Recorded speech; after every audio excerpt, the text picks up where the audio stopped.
Welcome to the Running Network Show.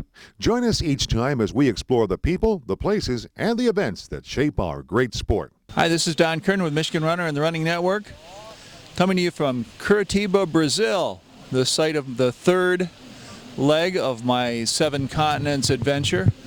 I'm in downtown Curitiba on the Rua de Flores, and a beautiful fountain in the background. This is a great place during the summertime. Springtime right now is what it is, and they're getting ready for Christmas here. There's lots of stages going up all over the downtown area here, where down to my right there's a lot of shows going on this evening. There'll be entertainment, music. Right now we've got a band just down the street you can probably hear in the background.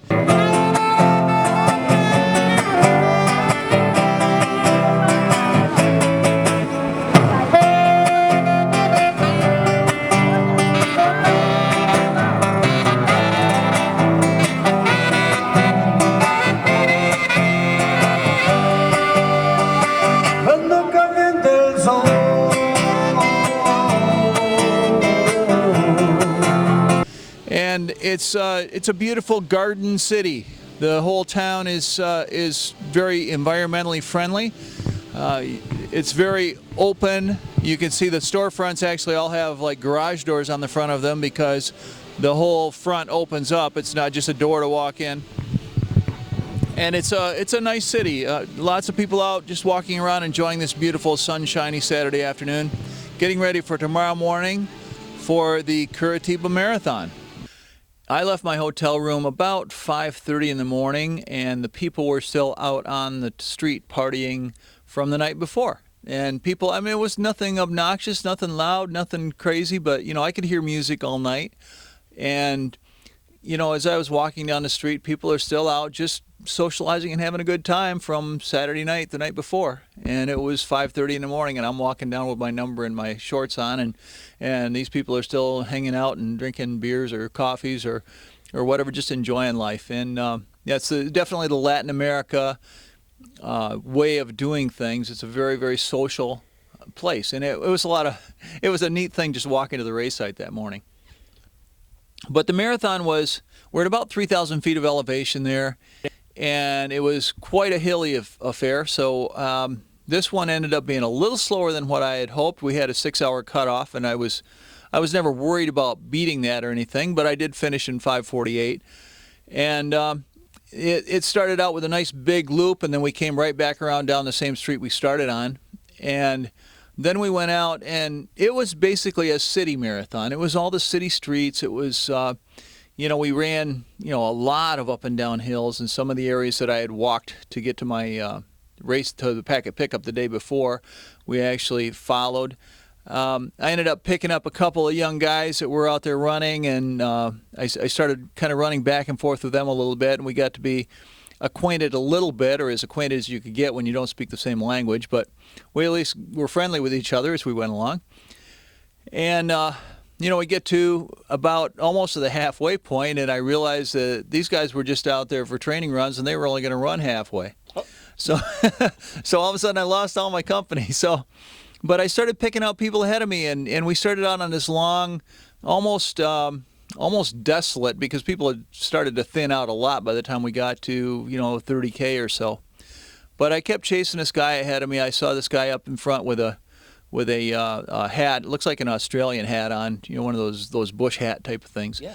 And I chased him down, and I finally caught up with him somewhere in the 33, 34K area. And we ran back and forth together for a while.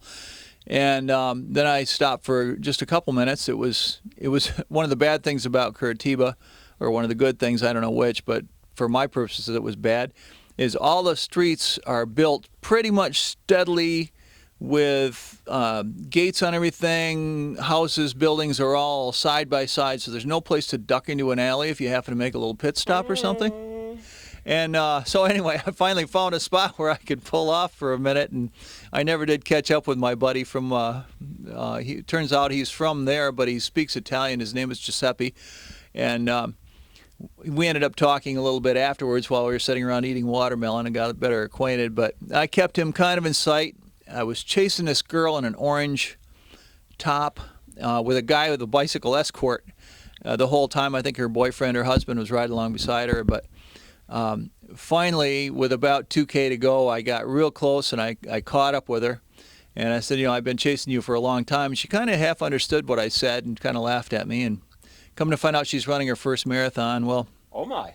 We get up there, 1K to go. And the thing is, the last kilometer, you can see the finish line when you hit the 41 kilometer mark. You still got, 1,195 meters to go.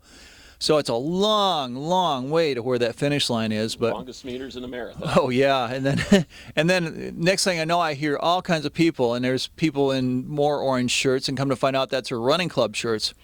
And everybody's yelling and cheering for her, and she's picking up a little bit because she's just excited by all the attention she's getting, and next thing you know, there's like 20 people from her running club running along beside her, and I was just trying to stay ahead of them to keep them getting run over. But I ended up finishing that thing. I finished in 5:48. I turned around, congratulated her for finishing her first marathon, and then went over and picked up my medal. And it was kind of fun. I had a couple nice conversations with some people there as we were going, but it was really hard. I talked to Giuseppe. He speaks Italian and he speaks Portuguese, but English was not one of the things he spoke. But we managed to, become as good of friends as we could in that little short period of time, and ate some watermelon and spit the seeds on the ground and just had a good time. So marathon number three. Number three, 225 for you, 4 to go.